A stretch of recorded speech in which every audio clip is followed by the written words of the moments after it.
Hello and welcome to this week's episode of the Small Business Thrive Guide. You'll notice I've shifted the name from the Survival Guide to the Thrive Guide because I know you're ready to thrive. And today I have an amazing guest with me. This has been one of my mentors for over 3 years now. Stu McLaren, I was part of his very first Tribe program back when it was in its infancy. And to watch him grow over the last couple of years and spread his message, which I just believe right to my heart, has been amazing. So Stu, thank you so much for joining us today. I know you are a busy, busy man right now.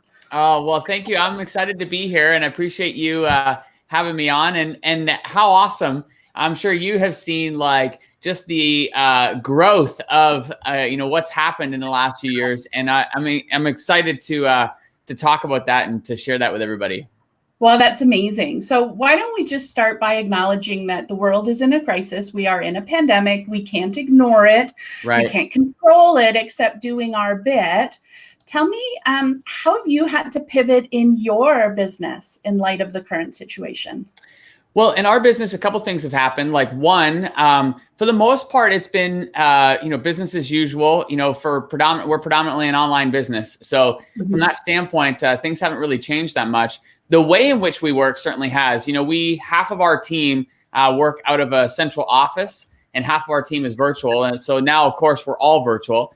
So we're doing a lot more things to streamline that, and one of the ways is actually using our very own software. So we released a new piece of software last year called Searchy.io, and we're using it a lot for our own meetings. So we'll go live on Zoom with our team meetings, and immediately after those meetings are sent to Searchy because it's all integrated, and it's transcribed and then sent into Slack. And so what's happening is like, we're streamlining a lot of the way in which we work because we have to, because you don't have that face-to-face contact where you can communicate a lot in a short period of time. And so that's changed a lot. The way in which we think about our messaging has certainly changed as well.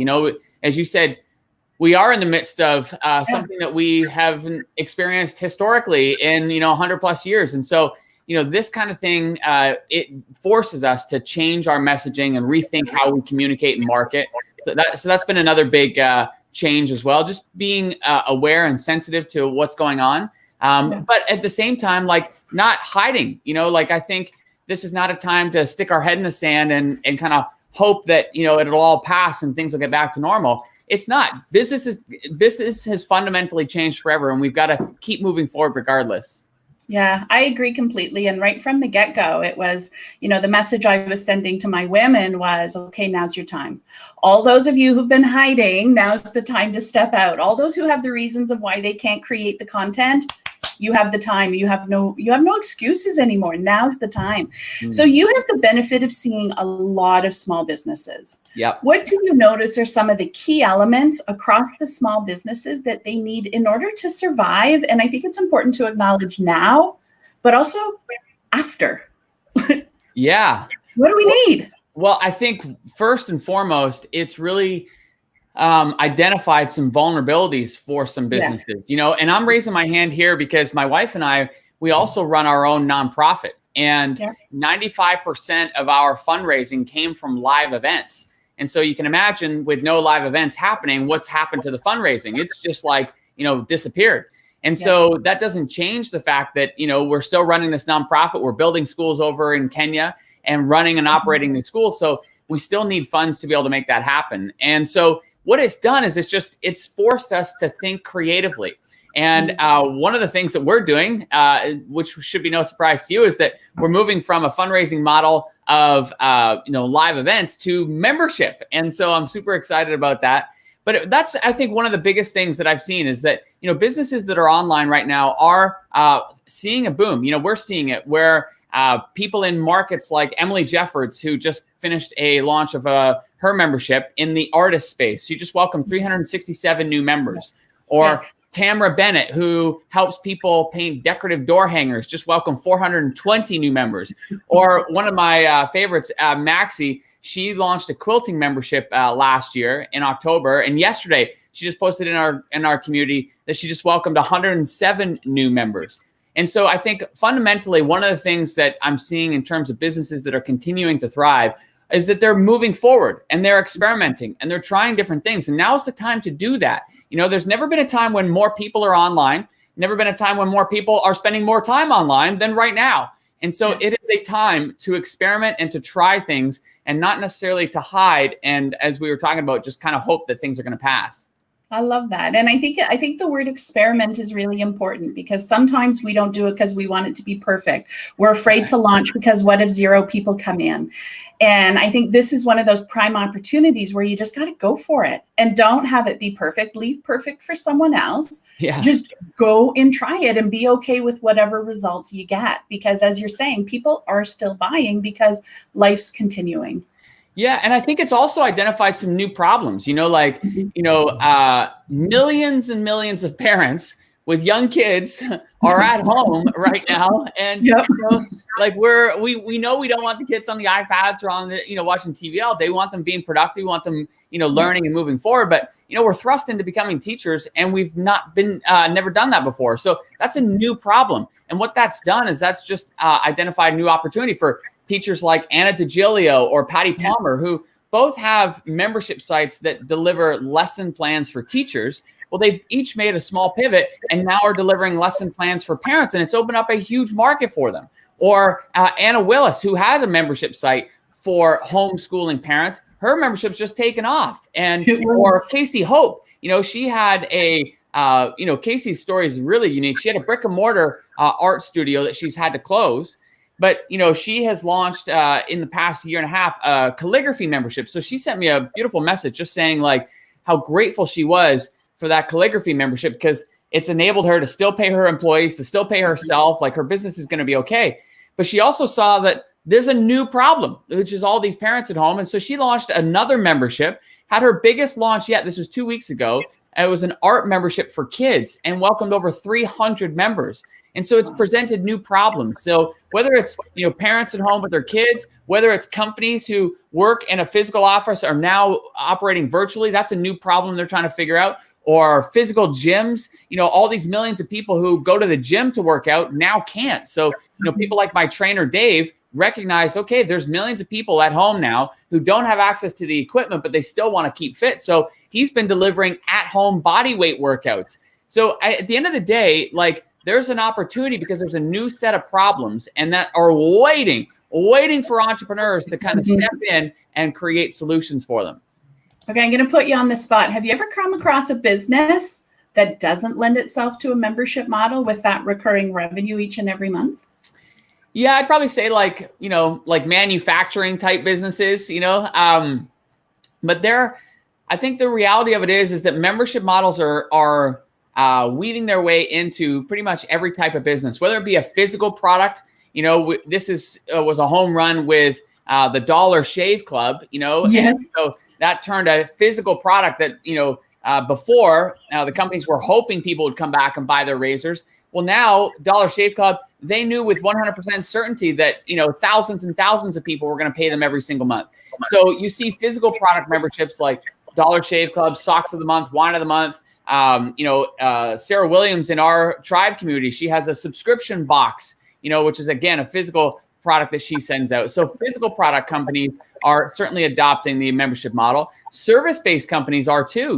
We see this. Mary Claire Fredette is a good example. She's a massage therapist. And so that's a brick and mortar service that she provides, but she's turned it into a membership as well. Heck, even my car wash, which is a service where you normally go through one time, they've turned it into a membership model where you could pay $9 one time, or you could pay $12 and go through an unlimited number of times per month.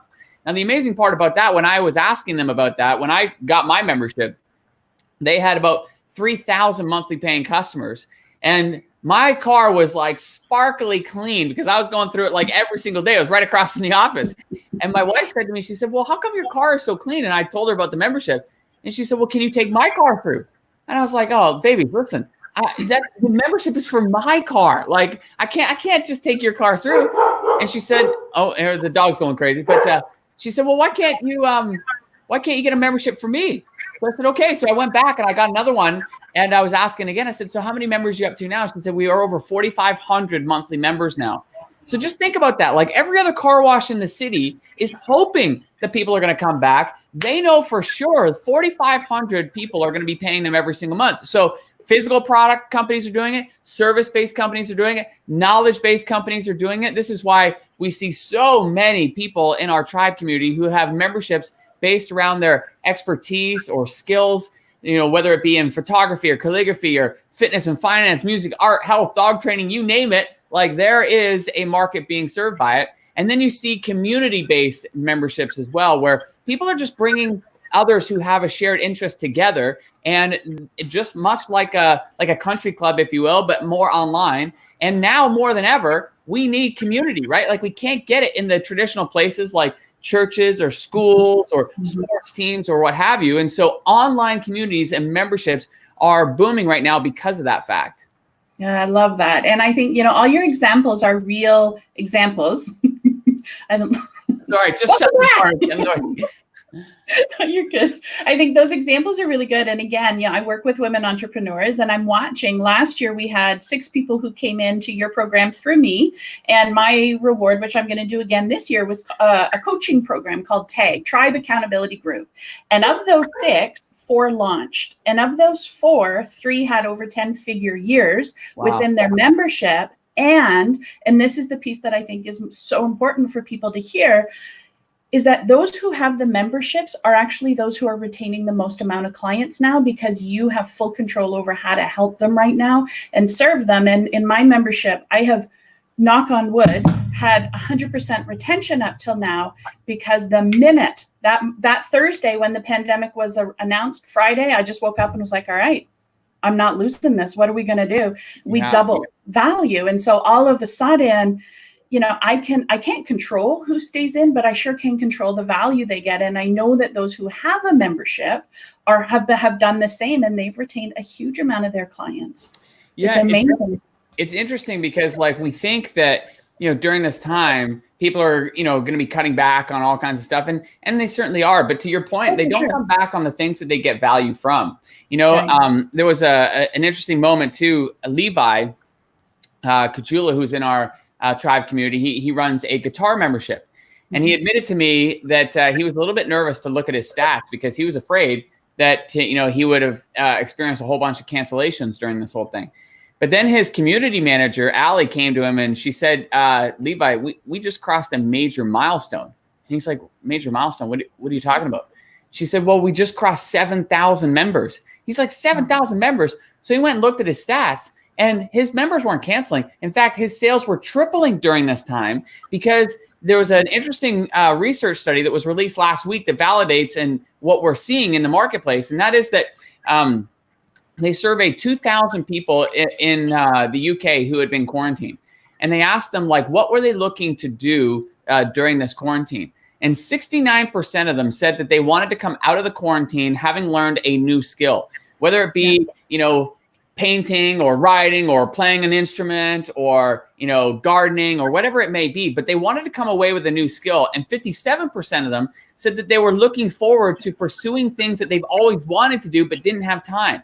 And this really speaks to what we're seeing happening in the marketplace, and that memberships are booming right now. Retention rates are holding strong because people value these things, and they want to use the time to be productive and to come out of this with more skill than when they went into it. So it's a really interesting time and place, because yes, what is happening from a health perspective is very serious. And yes, the ripple effect that that's having in the business world, especially in brick and mortar businesses, is absolutely serious. I've got dear friends. One of the groomsmen in my wedding, he owns a restaurant, and of course that's completely closed. One of my wife's good friends owns a brewery, closed. We have friends who own coffee shops and retail shops. All of them are, closed and are scrambling right now because they rely on foot traffic.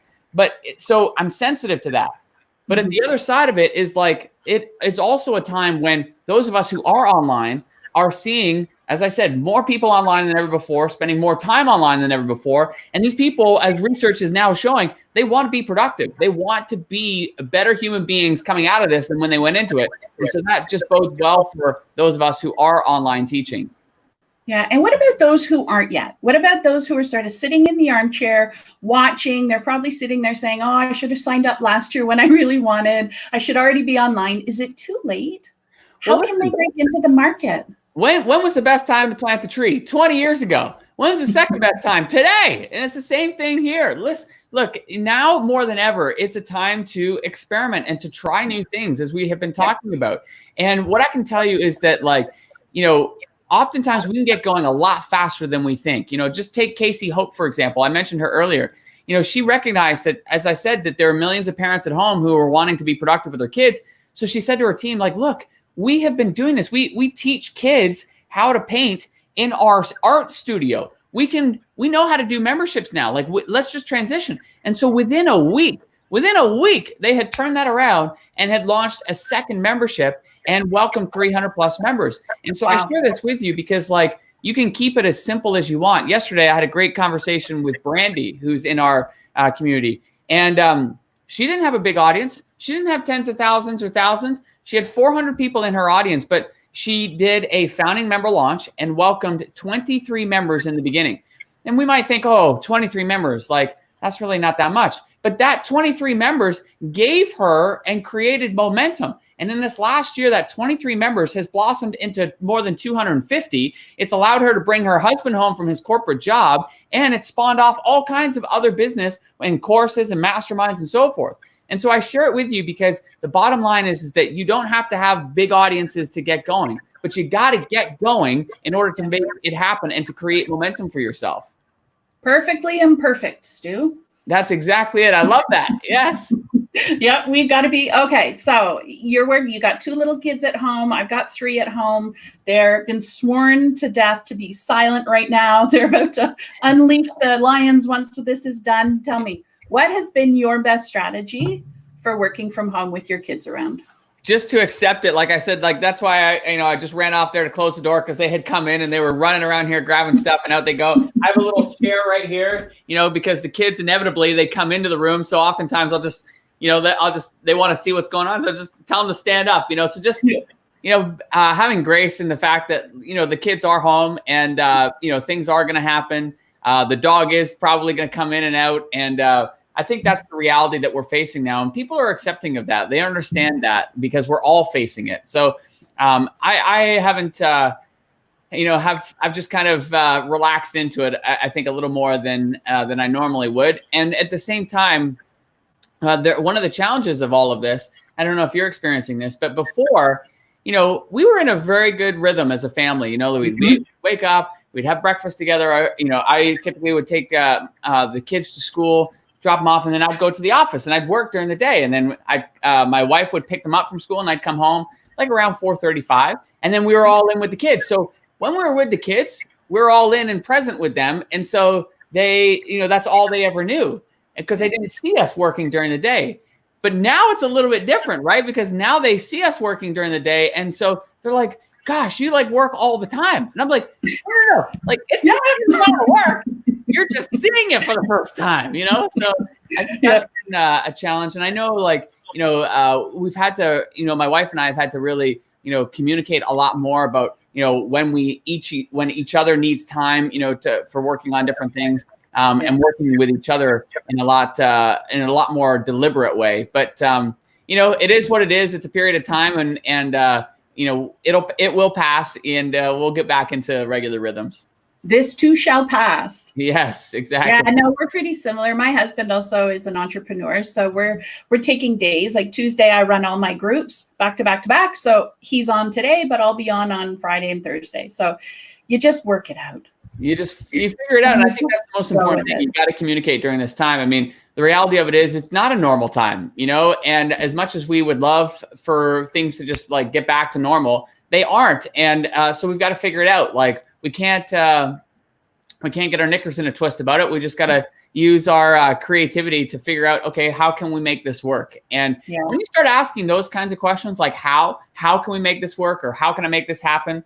It turns your brain on, and your brain starts to find answers that you didn't even know were there before. I love it. And I think that probably is a great place for us to sign off today.